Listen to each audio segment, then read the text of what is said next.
Эта труба капельного полива у нас лежит уже, наверное, 5-й год. Ну вот ее немножко испортили, она стала течь. Сейчас мы ее отремонтируем. Берем пистолет, устанавливаем, пробиваем отверстие нужного диаметра. Также вставляем туда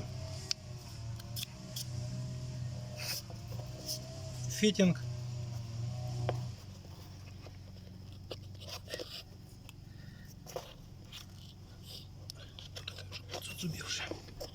Устанавливаем.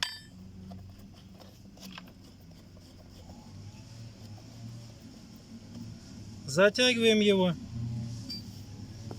И просто берем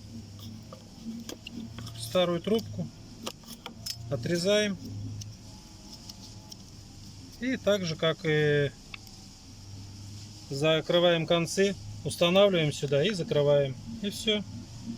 Течь у нас уже эта дырочка не будет. Это гораздо дешевле, нежели менять целую магистраль или что-то придумывать.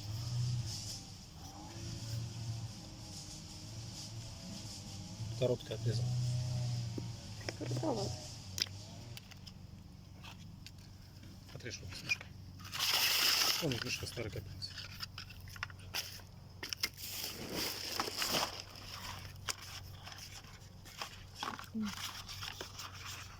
Это у нас короче капельница.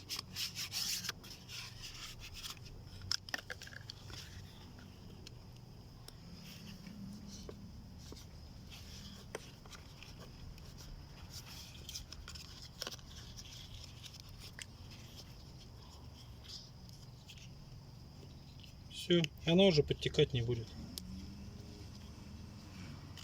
А это просто был ряд в другом месте.